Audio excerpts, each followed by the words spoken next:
Here are some indicators of a new direction. Your ego becomes less insistent on drawing attention to itself. There was a time when I could dominate every conversation, no matter where I was or with whom. If I was with my wife or anyone else, I could be loquacious, drop quotations, gather people around me and continuously hog the spotlight. Nowadays, I hardly speak. I love to sit, observe, listen, and notice what is happening around me. Second, you do less, not more. Letting go and allowing God to act becomes easier. Practicing non-interference becomes natural. I remember when I was writing Change Your Thoughts, Change Your Life, and living that part of the Tao. I read one of the verses that said the great sages do nothing, and because they do nothing, they accomplish much more. I struggled to understand this. I could not conceive how doing less could lead to achieving more. We were raised in a world that taught us that to get more, you must do more. The Tao says the great sages accomplish great things by thinking small, not big, that a journey of 1,000 miles begins with a single step. The great sage focuses solely on that initial step, on the place where he or she stands. You reach a point where you no longer push so hard, yet you do not fail. You simply produce results without judging them, and everything becomes easier. You begin to avoid the spotlight by practicing the radical humility the Tao taught me, not taking credit, giving credit to others, not needing others to tell you how wonderful you are, simply living what the ocean teaches, keeping low and allowing everything to come to you. Unity begins to replace separation, and conflict disappears. Remember, a mind at war with itself can never know God, because to know God is to know unity, and unity implies there is nothing to be in conflict with. You cannot be in conflict when you are in unity, because everything is one. We begin to see ourselves connected to everything. On this spiritual journey, I must speak of what I call the fall. Practically every significant spiritual breakthrough in my life has been preceded by some kind of fall. I think you can expect a fall, and when you are in one, when you are at a low point or struggling, the Tao says that in every adversity, good fortune is implicit, and in every good fortune, adversity is implicit. When you are in a place of distress, when your relationship is not working, your finances are poor, you receive bad health news, or things are not as you would like, these falls have a purpose. Elizabeth Kubler-Ross said something wonderful. If you protect the mountain from storms, you will never see the beauty of its sculpted forms. The idea is not to remove the storms from your life, but to learn to sing in the rain, to dance in the storms, and to be willing to face them. In my film, I mentioned something I call quantum moments. These are moments in our lives that truly transform us and almost always occur after a fall. Those moments generate the energy you need to move beyond yourself. I remember a night I experienced one of the most shameful moments of my life. I forced my wife and our 5 young children, we had 5 children in 8 years, to leave a restaurant because they would not serve me a beer. They had closed the bar because the night before, someone had served alcohol to a minor. Everyone had to get up and go to another place because I was upset. It was disgraceful behavior. That fall made me reflect deeply on myself. How long had it been since I had taken a day without drinking a beer at night? I could not remember a single day in the past 2 decades. That experience saved my life, because if I had continued drinking the way I did, I would not be alive today. Alcohol would have killed me. When you experience a fall, look for the energy it can give you to move forward. Reflect on what you can learn from it and how it can transform you. Finally, let us examine the elements that define the essence of our Creator and how they can help us draw closer to Him. First, God is love. We come from love, and we desire to return to that heaven on earth. Emerson said that love is our highest word and a synonym for God. In other words, if we dwell in love, we dwell in God. If God is love and cannot be otherwise, then to communicate with Him, we must do so from love. Otherwise, we will be wasting our time. In those private, quiet moments of prayer, do not ask God to defeat others. Instead, pray, "Dear God, make me an instrument of your love. I want to be like you. I have forgiven others and I have forgiven myself." Remember that there can be no forgiveness without love, and without love, there is no way to be heard by our source. Second, God is peace. A much-quoted verse from the Old Testament, perhaps my favorite, says, "Be still and know that I am God." Its corollary might be, Be agitated and turbulent, and you will never know God. Along with prayer, we must find stillness. This means taking the time to calm ourselves before we meditate, controlling our breathing, exhaling unpeaceful thoughts, inhaling spirit. We must remember that all that is not peace in the world comes from the ego, not from God. Let us ask for help to return to His peace. It is all about aligning the vibrational energy of our desire for peace with thoughts and behaviors that reflect that peace. Third, God is inclusive. We will not be heard nor receive help from our source if we proclaim our separation from our fellow beings, when we seek special favors from God, or try to communicate with our source from that perspective. We then live in illusion. If God recognized our belief in separation, perfect unity could not exist, because it is impossible for a source that creates everyone and is in everyone to dialogue with someone who holds ideas of superiority or separation with respect to others. When we communicate with our source, we must always strive to be more like Him. Therefore, we need to see ourselves as connected to everyone in the universe. In prayer, we can ask for guidance and help to invoke the inclusive spirit. Make me an instrument of yours. Allow me to see you in every person I meet. Help me to see myself in others and to give them first what I desire for myself. I have noticed that you are like this, and I want to be like you. The key is to overcome the idea of separation based on the ego and begin to see ourselves as part of the unity of all.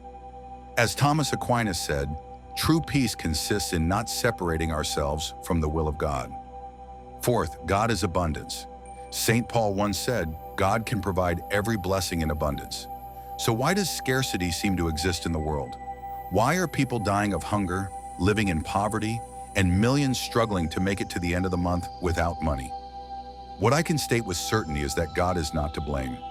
There is more than enough for everyone.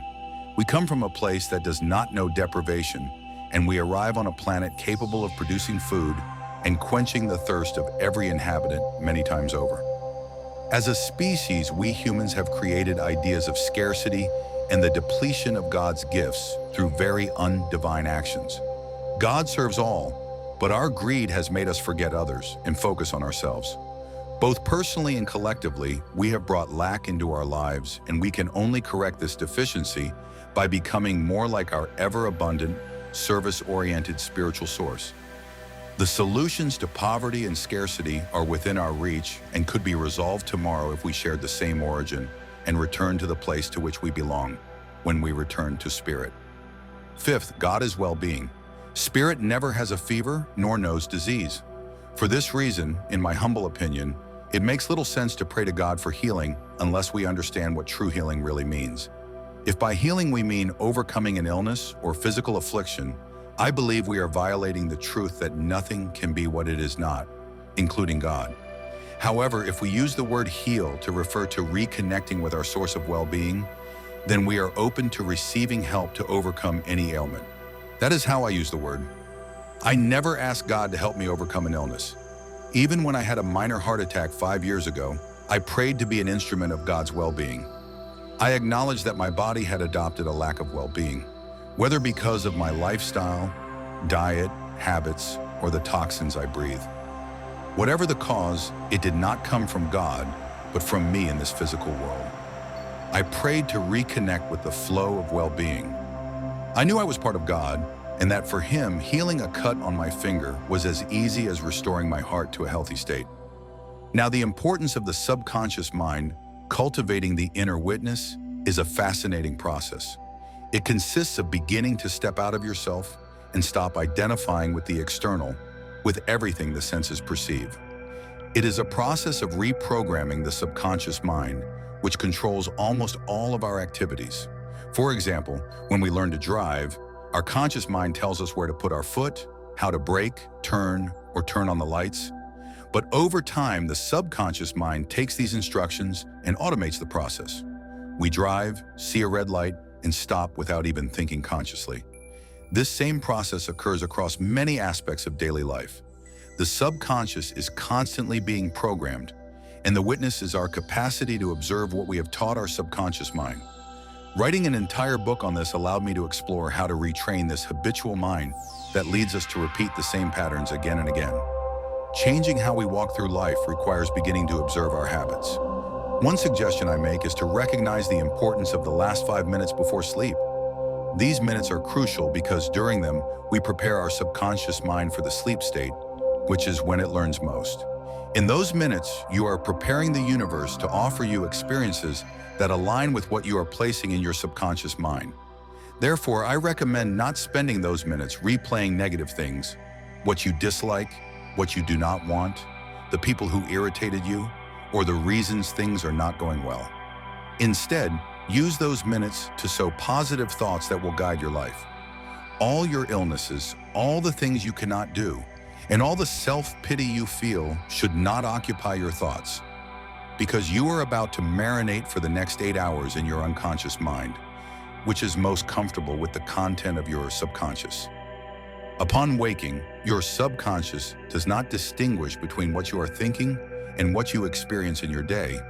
It simply says, if you are thinking it, that must be what you want, and it offers you experiences that match those thoughts.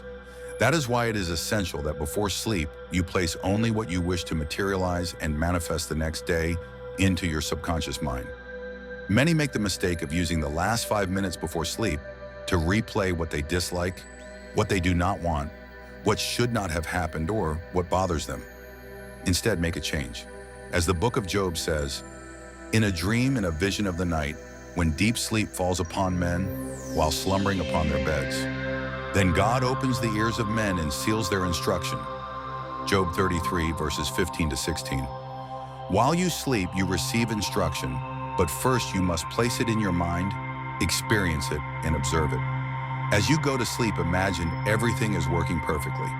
Tell yourself, I am healthy, I will walk, I will be in a divine relationship, I will attract the proper prosperity, I will have divine relationships with all I meet, I will have a wonderful day tomorrow, I will help 25 people, or whatever it is. Place it in your imagination, feel how it feels, and then go to sleep and receive your instructions. Cultivating the witness. Your body has limits regarding how fast it can go and how far it can reach. Those limits are vast and far greater than you think. But in the realm of thought, that invisible world I speak of, there are no limits except those you choose to place. You can think anything, and everything you can imagine already exists in the dimension of thought. I will stop relating to people only from my form to their form. I will begin to go beyond their form and connect with the divine intelligence behind what they are thinking. How can I have an unlimited relationship with everyone in my life, rather than relating to their bodies, their forms, or their performance? I will look beyond to their attitudes and thoughts. This is what Mother Teresa did in the streets of Calcutta.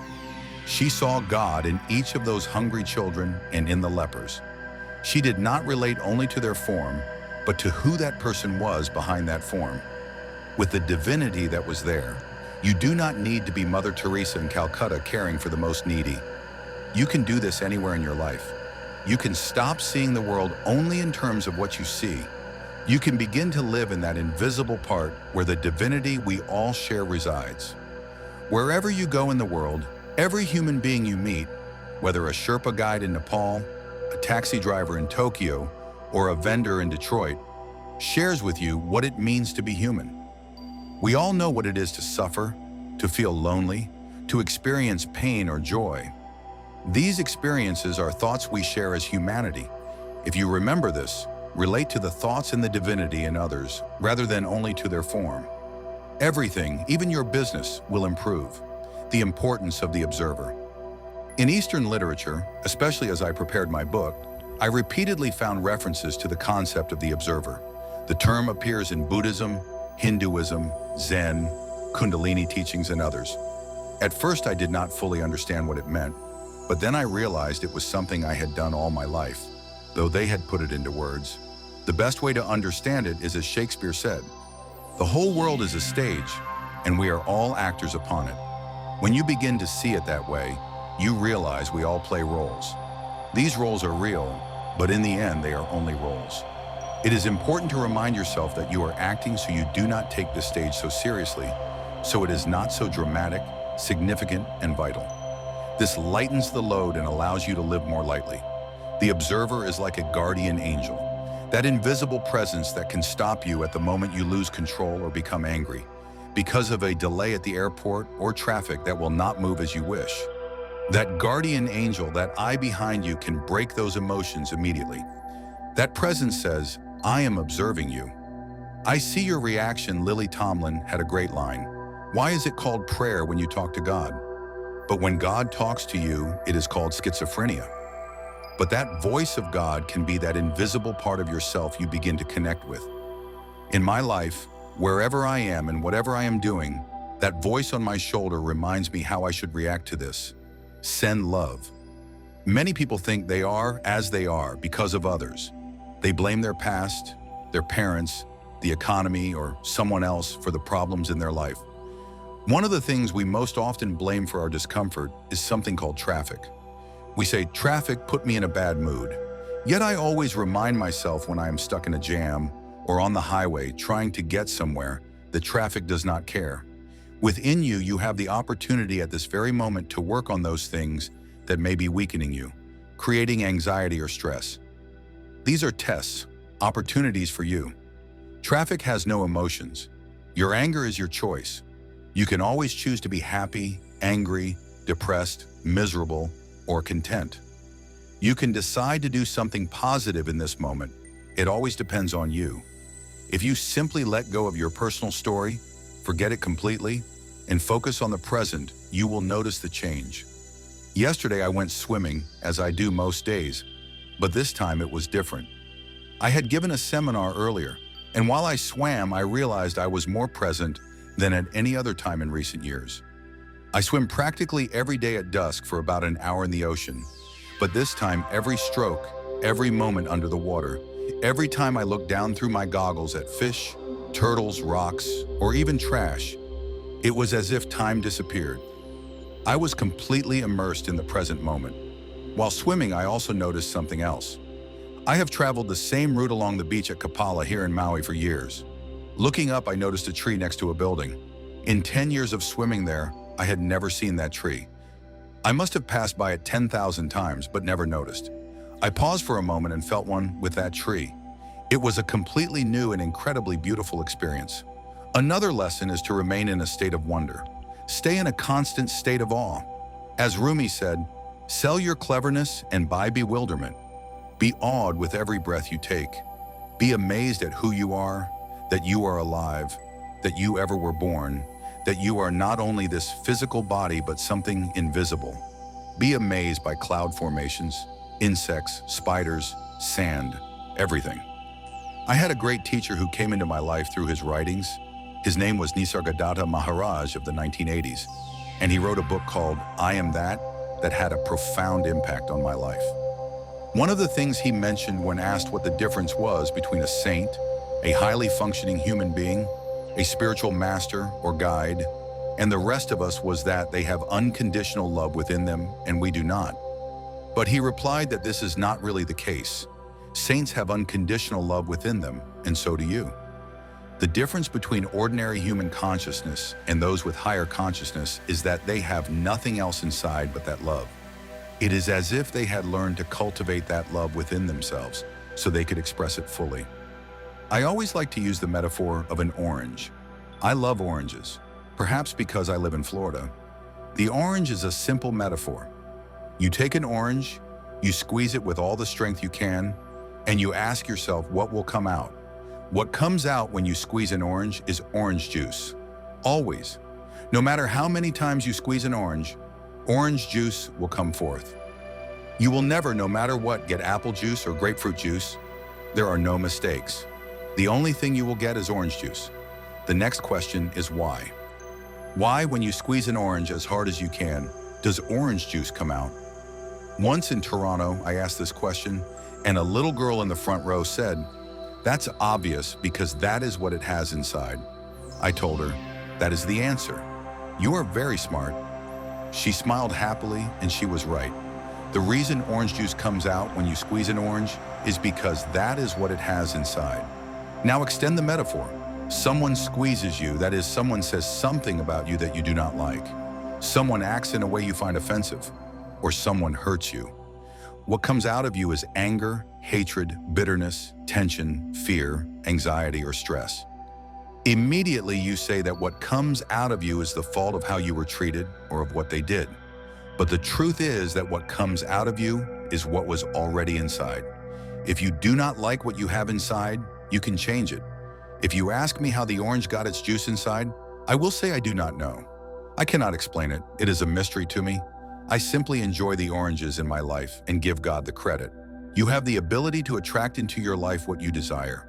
The central idea of manifestation is understanding that within you, you have the capacity to attract the objects of your desire. Making it happen may seem more possible if you consider how things move from the intangible world into the tangible world. In one of the most fascinating phrases of the New Testament, St. Paul addresses this process of creation. Things that are seen were not made of things that appear. St. Paul tells us that the creator of energy is not solid nor limited. The physical world of forms originates in something other than the forms themselves. St. Paul's words form the basis of my reflection on this principle and related ones. I believe they suggest how energy influences our ability to attract what we desire. St. Paul gives us a clue on how to bring our desires into the material world. Energy becomes a force we can harness. In a film about his childhood, Albert Einstein describes how he picked up a compass and watched it with fascination. Seeing the needle move when he changed direction, he said he became obsessed with understanding the invisible force that moved the compass needle. Where was that force? Who controlled it? Why did it always work? As magnetism exists, so there is a force that has many characteristics impossible to detect with our physical senses. We call this force energy. Energy is present in all things in our universe and impacts surrounding objects through what we describe as the power of attraction. In magnetic fields, we can easily observe its operation, though we cannot detect this formless energy with our senses. The force is there, attracting and repelling and present on our planet. If it is everywhere, it is also inside us. It seems unlikely that our senses can help us fully understand the best of what helps us understand how a magnetic pole works. We can see the results, but the force itself is elusive and in constant motion. The essence of this fourth principle of manifestation is that we can use this energy because we are this energy. We can use the universal energy to attract the objects of our desires because the same energy that is in what you desire is also inside you, and vice versa. It is simply a matter of alignment and will that allows us to access this force. The process of bringing things into the physical world is what we call creation. Everything we create involves the use of the same power that is in all that was created. It is only a question of degree. There is no difference between the power that transforms waves into particles and the power that converts your thoughts or mental images into tangible form. I encourage you to listen to this repeatedly and memorize it. The spiritual world from which all matter derives and the material world form a harmonious whole. They are separate yet always together, like the peak of a wave and its base, separate yet forming an inseparable whole. Think of manifestation as the transformation of waves of possibility into particles of reality. This transformation process requires energy. This energy is invisible, but is always present in everything, including you. Your mental images are related to this power of attraction. There is a power within you that allows you to form a thought or an image. The power of mental visualization that is the attractor energy present in all creative processes. It differs in degree but is identical in essence to the power of attraction. This power is the very substance of life. You cannot see, touch, or hear this power, but it is inside you. By using it, you are not attempting to alter or interfere with the laws of nature, but to fulfill them. This undifferentiated power is the basis of the mysterious attraction that brings your desires to you. Think of yourself as a form through which God particularizes, and see your capacity to form mental images as the divine creative power energizing through you. You can see that the same creative energy that particularizes you is the one you use to manifest your desires. This power is nourished by happiness, love, joy, satisfaction, and peace. The more joyful and loving you are, the more the divine spirit particularizes within you, and the more you resemble God. It is through your thoughts, through how you use your power to create a thought or image, that all creative energy is attracted to you. If your mental images are filled with the things and conditions you desire and are rooted in joy and faith, your creative thoughts will attract those conditions and circumstances into your life. The mere power of having a thought is a divine power. By recognizing its sacred character, you form a vision or mental image and finally sustain it with love, knowing in your heart that the divine force that created everything in the universe also created you. The form that this energy will take will be controlled and directed by your will, by your mental images. It awaits any direction you decide.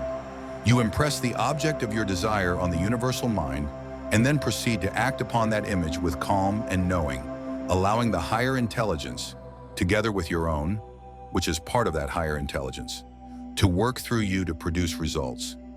You let go of fear and return to the business of your life, confident that the necessary conditions will soon appear or are already present.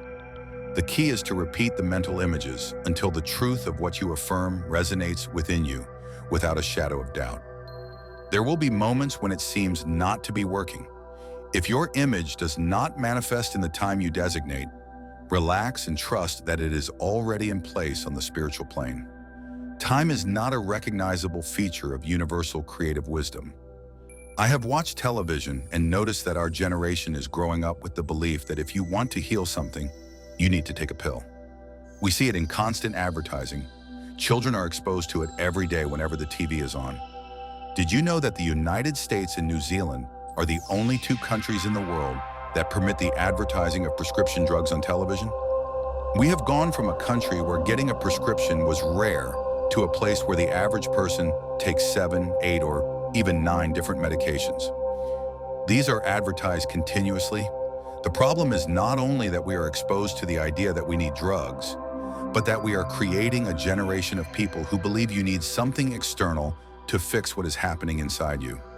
I have seen many people who, by changing their diet or exercising differently, begin to let go of their prescriptions. If you take more than 4 medications and then add another 5 or 6 because the interaction between them requires even more drugs, you get a cascade. The number of young people affected is alarming. The leading cause of death among teenagers now is overdose, especially of prescription painkillers.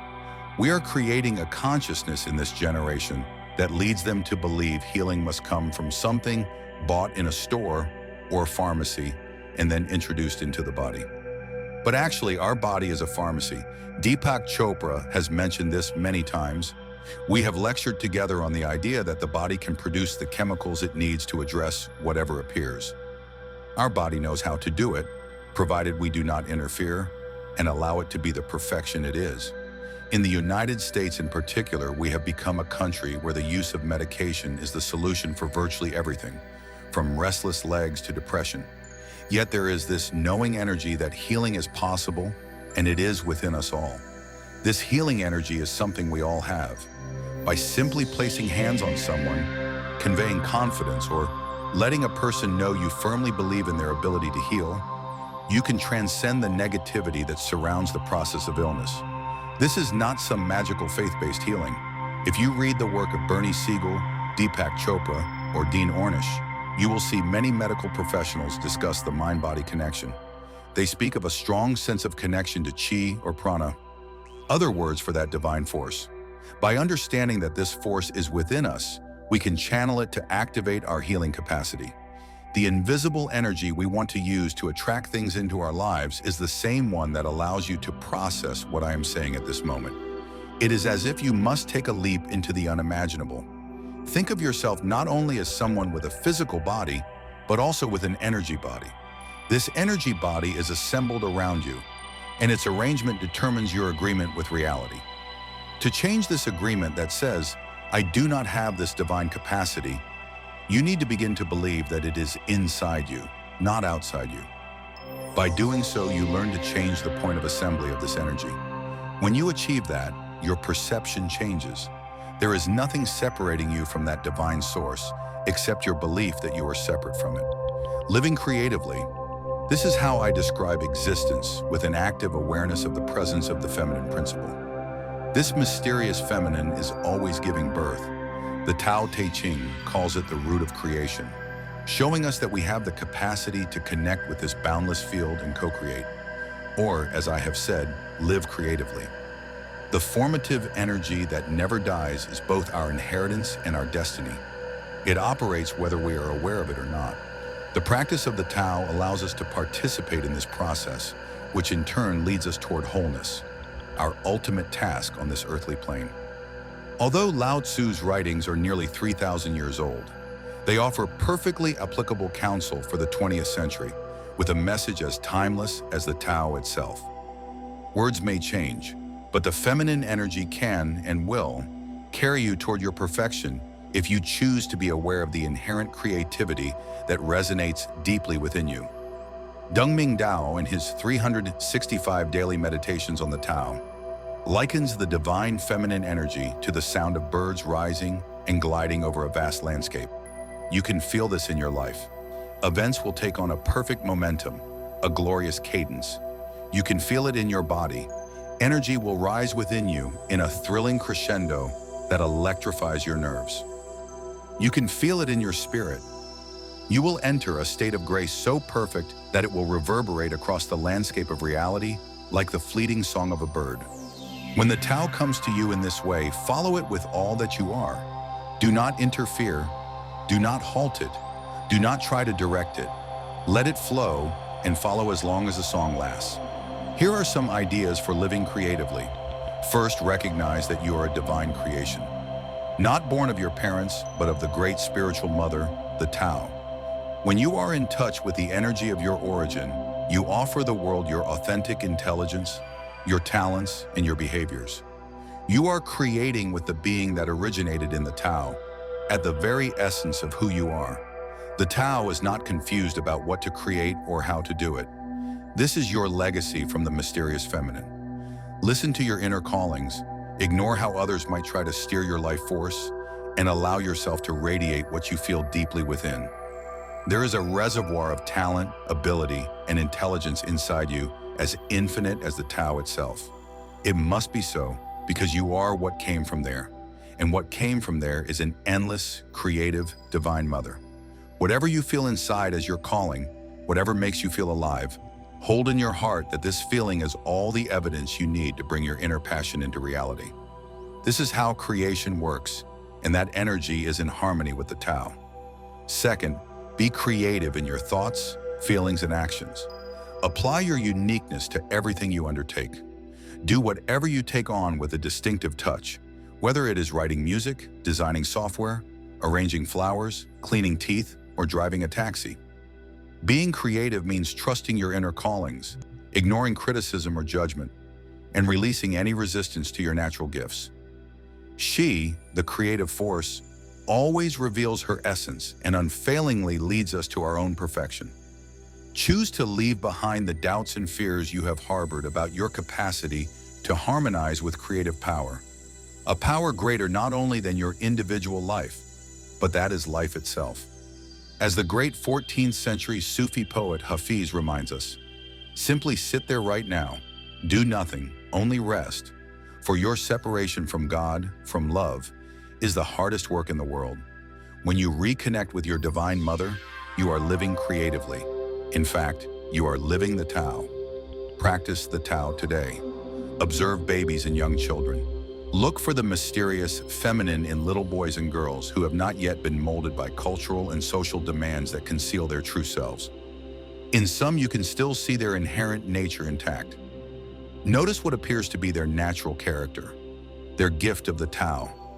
Then try to remember who you were as a child, before ego influenced your perception, before you believed that acquisitions or power were important. Who were you then? Who are you now? Spend a few moments today with a small child and contemplate that child's connection with the Tao, the way it unfolds perfectly without any interference. Imagination and reality. Ignoring what our senses tell us can be difficult. We spend our days and our lives paying attention to what we see, touch, feel, and smell, and that becomes our reality. We believe that if we can touch it or see it, it is real, and if we cannot, it is not. Yet this is about understanding the power of imagination. For example, if you have a cold or the flu, and you think, I am healthy, I am in perfect health, but you observe your symptoms, runny nose, fever, fatigue, it seems hard to believe. Living from that imaginative declaration, I am healthy, feels strange to us because we are convinced that what our senses tell us is the only reality.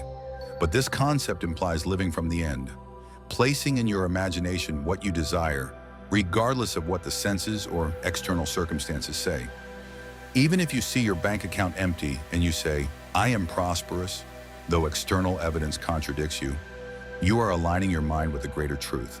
In essence, I am is the name of God. Saying I am prosperous instead of I will be prosperous avoids projecting your desires into the future and affirms that you already possess that reality. Until you can assume this feeling in your imagination, independent of physical evidence, change will not be possible. The physical world is only an illusion. True reality resides in our imagination. The power of thought and subjective attention. Neville Goddard spoke of two kinds of attention, subjective and objective. Subjective attention, unlike objective attention, is the key to changing your future. What you place in your imagination becomes your reality, calling what does not exist as though it already existed. I am is a powerful affirmation you must use without needing to explain or justify why what you imagine is yours. One of my great teachers, Dr. Abraham Maslow, taught me to be independent of the good opinion of others. Trust yourself. Use subjective attention to live and feel as if your future dreams are already present facts. Love is the feeling you must learn to assume because your subconscious mind is part of a universal mind. You and I are living within that mind. This universal subconscious mind is the first cause, the raw material of all creation. Everything arises from the same essence, and that essence is, in truth, love. When you feel it, really feel it, within you as your inner awareness regarding what you wish to manifest, you acquire the power of creation. Remember what Saint Francis of Assisi said in a line from his famous prayer, Lord, make me an instrument of your peace. Where there is hatred, let me bring love. In that prayer, you are asking to feel the fulfillment of your desire. When you experience anger, frustration, fear, doubt, worry, stress, and other negative emotions, increase your love and immerse those feelings in a vessel of pure love.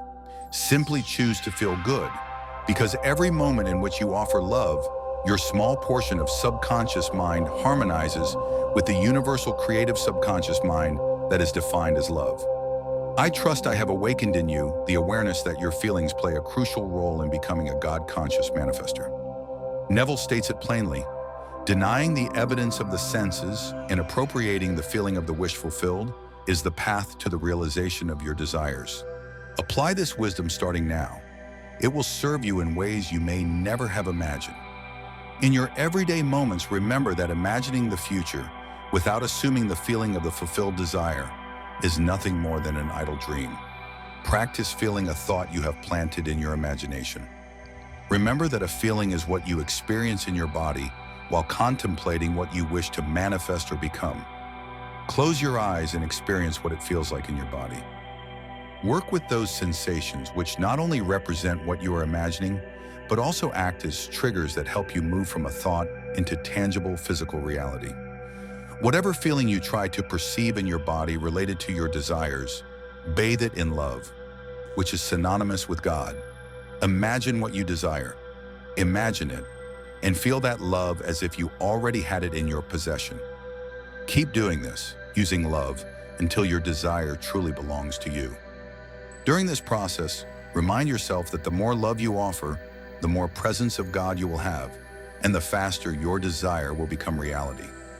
Look in the mirror without fear and say, not only I love you, but I am love. Get familiar with your subconscious mind. This part of you acts on what you program into it until it becomes your automatic mind, operating habitually. Choose a habit you would like to make automatic. Generosity, for example. Tell yourself, I am a generous person. Give something in a spirit of generosity, even if it is only a coin or a word of encouragement. The more thoughts and actions you practice around your new I am, the more your subconscious will respond accordingly until it eventually acts generously as a new habit you have created. The subconscious responds to suggestion. You can reprogram it to run on autopilot with mental and emotional images you create yourself. Speak to this receptive part of you and tell it that you are unlimited, that you believe anything is possible. Fill it with images of yourself being everything you dare to be. Go to a quiet place and feel in your body what it would be like to have those thoughts in your imagination as part of your current reality. The subconscious has the power to manifest physical reality from thoughts. Every object and circumstance in this world represents a mental thought. Everything that exists was once imagined. Such is the power of the subconscious. To participate in this incredible source of creation that you are, you must be willing and able to experience within yourself, in your mind, that which you wish to manifest. Thoughts become things when you feel them and manage to impress them upon your subconscious, which then takes over. Neville describes this phenomenon as follows. This substance is consciousness. It is your imagination that shapes this substance into concepts, and those concepts manifest as physical circumstances and objects. Thus, your imagination created your world. He also explains the importance of feelings in programming the subconscious. The reality of your assumption exists entirely independent of objective facts and will clothe itself in flesh if you persist in the feeling of the wish fulfilled. When you know that assumptions, if persisted in, harden into fact, then events that seem to the unaware like mere accidents will be understood by you as the logical and inevitable effects of your assumption. You have the power to imprint upon your subconscious any I am you choose. At this point, I want to share one of the finest reflections from a dear friend of mine. You surely know him, because it has had a powerful impact and changed countless lives. Let it chase you. Let it follow you, instead of it being something that consumes you because you must get it. The more you cling to the result, the more you try to obtain something that is not, in fact, what you truly desire. Trust that divine intelligence will operate exactly in the order, preference, and timing it must. In A Course in Miracles, there is a much-quoted passage. Infinite patience produces immediate results. It sounds like a contradiction, a paradox. If I am patient, infinitely patient, then I will have to wait a very long time. Trying to rush divine intelligence is something our egos do all the time. Obviously, creation reveals its secrets little by little, as it must, as it is ordained. This principle, detaching from the outcome along with practicing infinite patience, is truly essential to your process of manifestation. It is inconsistent with how we usually think things should work. We say, if I do everything I'm supposed to do, follow all the principles, set all the rules, arrange everything, then I expect results. That is the period of our lives I mentioned earlier in the first principle of being the warrior, moving from athlete to warrior. It is the stage in which we set goals, and there is nothing wrong with setting goals. I have written and spoken at length about it, but the idea that we set goals and then simply demand they appear is still the kind of thinking that keeps us a bit stuck in the warrior phase of our development. It prevents us from moving to higher places, higher levels where we can begin to steward the coincidences of our lives. That sounds like a contradiction. If it is a coincidence, you cannot manage it. And if you are managing it, then it is not a coincidence. Yet when you begin to transcend some of these paradoxes, when you reach a higher level, goal setting is one thing we do in the early stages of spiritual development, and we keep doing it. These stages I spoke of are not boxes we enter and never revisit. We move in and out of them. The question is, where is my primary emphasis? Is my emphasis not only on setting goals, but on falling in love with those goals and then insisting they appear when I want them to? That is inconsistent with manifestation, spirituality, and higher consciousness. What you have to do is have your goals.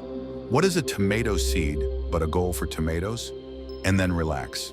Direct your thoughts, your ideas, your awareness, and your attention toward your own purpose, and know in your heart that it will manifest. The key to relaxing about what you would like to see manifested is certainty of outcome.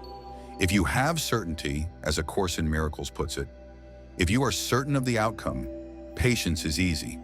If you are uncertain of the outcome, unsure how it will work or whether things will fall into place as you would like, If you have that uncertainty, then you will not be able to be patient.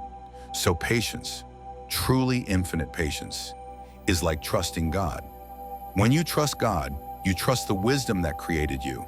And when you trust the wisdom that created you, you also trust yourself because you can never be separate from that wisdom.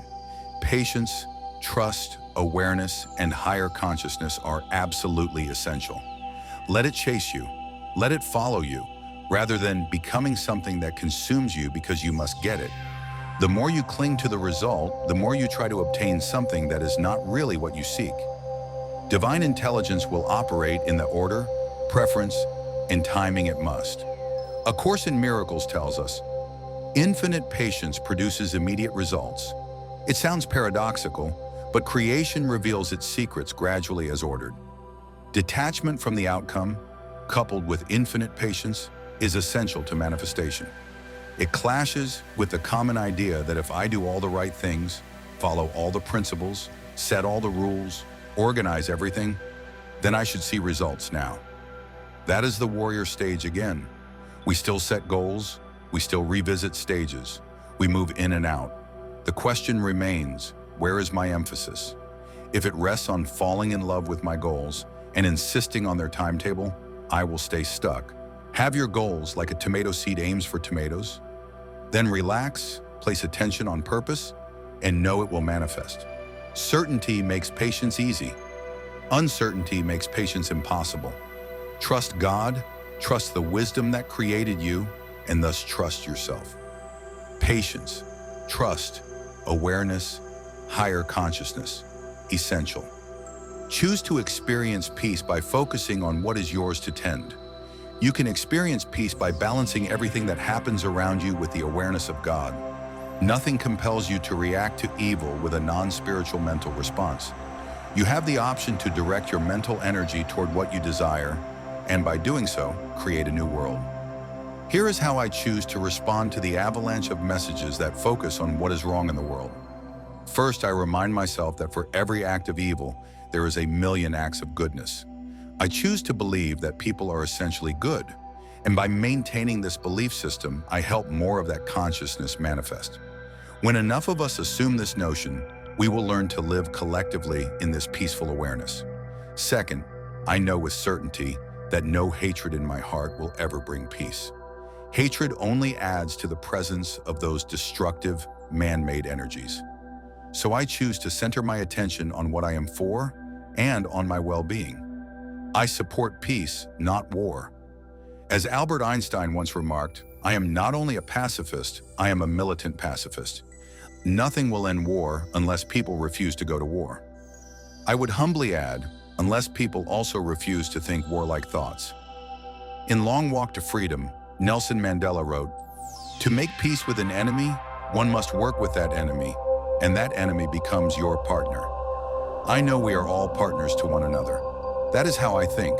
And when I see images of a world in disorder, because many have forgotten this, I keep choosing to know we will eventually learn to live this way collectively.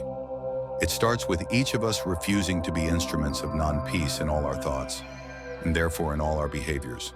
Hermann Göring, Adolf Hitler's designated successor, is quoted in Nuremberg Diary as saying, "Of course people do not want war, but it is the leaders of a country who determine policy, and it is always a simple matter to drag the people along.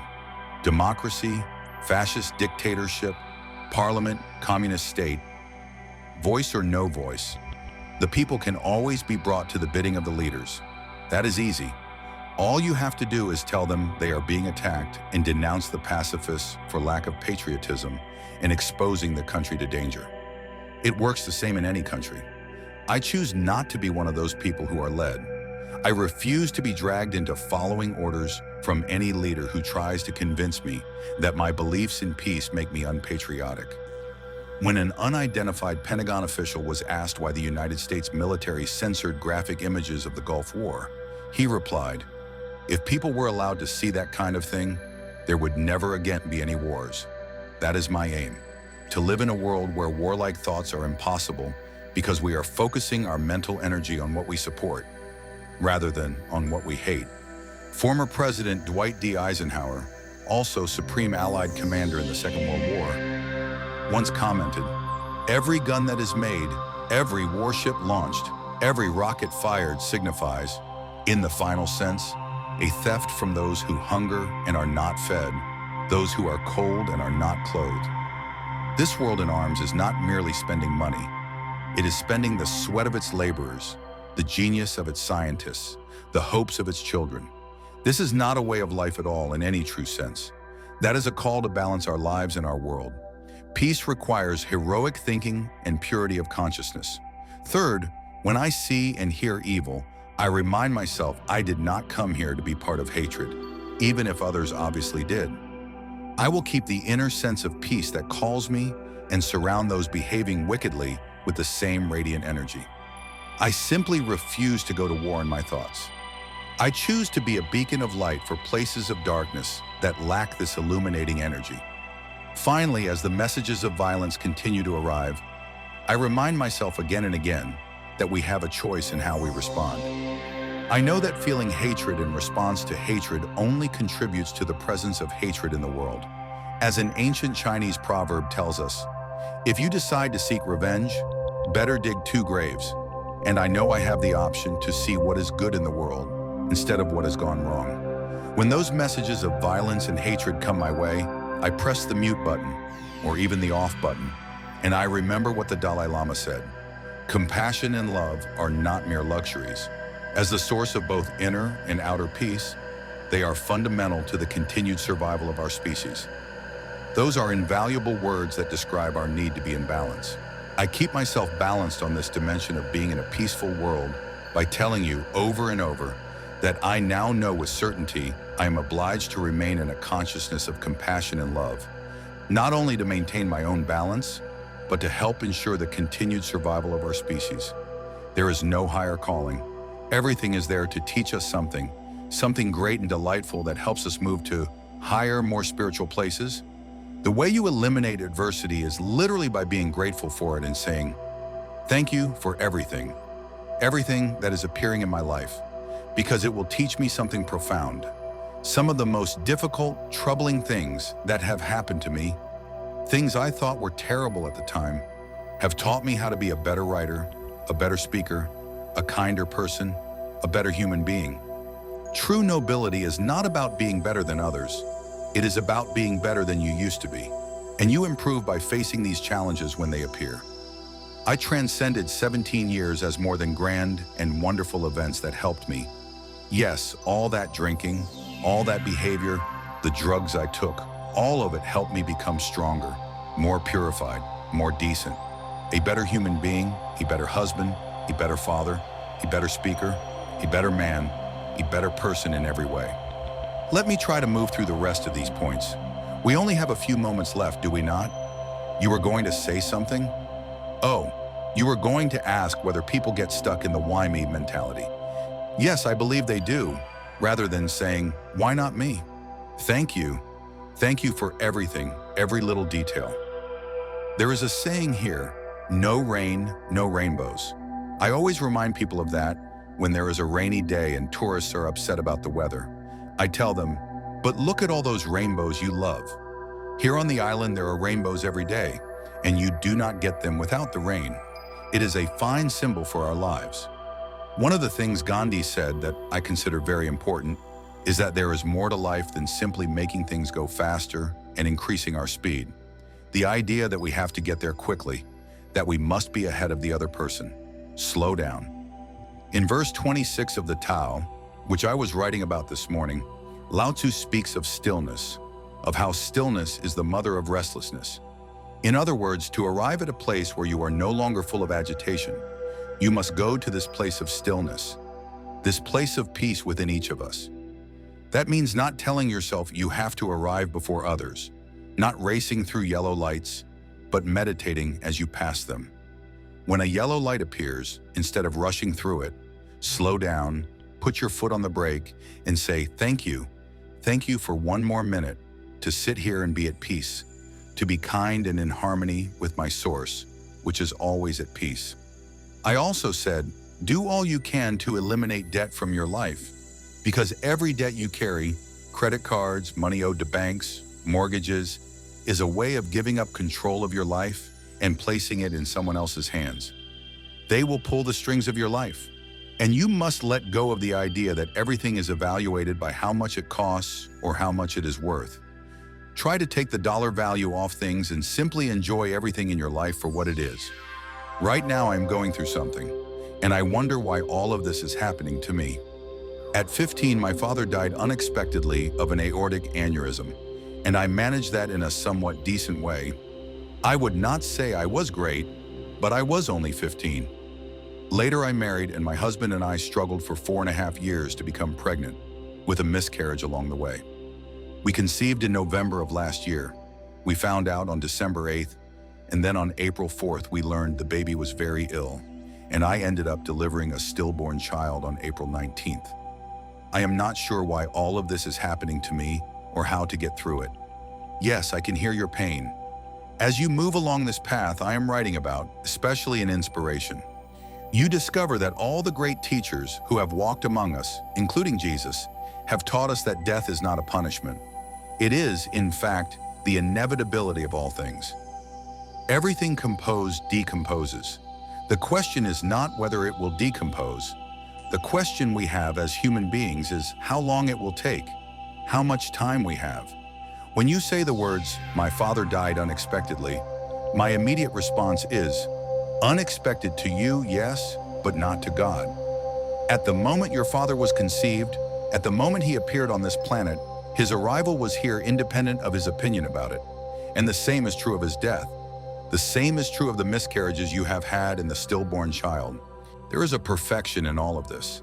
And these souls that appeared so briefly and then, for reasons none of us will ever know, were not ready to appear in this world. This is not personal. What you are doing is taking it personally. You are telling yourself, why me? How could something so terrible happen to me? How much more must I endure before I can have peace? And I tell you, you have peace in your life right now. You can even be in a state of gratitude for the simple fact that you were able to participate in the dance of life. You have already created life twice, and because it did not last as long as you thought it should, that is only our ego acting. A new way of being, for me, is to think of yourself in terms of personal authority rather than being authoritarian. Personal authority, one who has authority, never needs to dominate anyone else. Domination becomes unnecessary. In business, you can have authority. The people with the most authority are those who listen the most and are most aware of what others have to say. A person in a relationship who needs to dominate and make the other submissive demonstrates a lack of authority because their power is drawn not from within, but from whom they can control, and that never lasts. The only thing that endures is inner power. If you know yourself, as Shakespeare said, know thyself. The more you know yourself, the more honest you become with yourself. Honesty becomes simply a way of life. I do not believe the world necessarily does this, but you cannot run your world based on what everyone else wants or does not want. To me, honesty is like karma that goes out into the world. The way people treat you is their karma. How you react is yours. When you react with dishonesty, that is what you are putting out, dishonesty. And when you put dishonesty into the world, that is what will return to you, because what goes out is what comes back. As you sow, so shall you reap. This is present in every great institution, religions, philosophies, whatever it may be. What you put out is what you will get back. The more honesty you put out, simply because that is what you are, because you are honesty, not because you are trying to be honest, the more regularly it returns to you. And when it does not, you simply see it as another test to move beyond. For me, this has become a way of life. It is called serenity over acquisition. The more you try to acquire, the more you try to get, the more you try to collect and evaluate yourself by those measures, the less serenity you will have. More is less. It is almost a secret of the universe. Serenity means inner peace. It means you can find joy in every moment you have in your life instead of always hunting for it. It means that while you are driving through the countryside, instead of saying, I am on my way to this point, you can open your eyes and see with new eyes. See the rolling mountains, see the grass, see the skies, see the heavens. You can simply stop wherever you are in this second. Wherever you are is where you are. and look around. You can begin to appreciate your surroundings and your environment. Then you can begin to appreciate the people in your life, even those who are negative and most difficult. You can practice a new way of being with them, sending them love, sending flowers, sending a book, sending a tape, sending something, and simply observe the kind of reaction you get. Supreme emotional health is just an attitude. Attitude is everything, and it is about being a personal authority within yourself rather than being authoritarian and trying to dominate someone else, or being dominated and yielding, which is the name of my youngest daughter, Serena. Choose serenity instead of acquisitions and accumulations and trying to prove yourself that way. When you gain that serenity, which comes from how you think, it always replaces all the other nonsense that keeps you between 6 and 1 on that clock. And once you move past it, once you get through it, you can never go back. Living in the light is a way of being. If you are not there, you do not understand it yet. But once you see it and it begins to take over your life, you can never return. That is your purpose. Your purpose is not to try to be loving. Your purpose is to be love and to have only that to give. Have you seen this other reflection from Wayne Dyer? I would not miss it.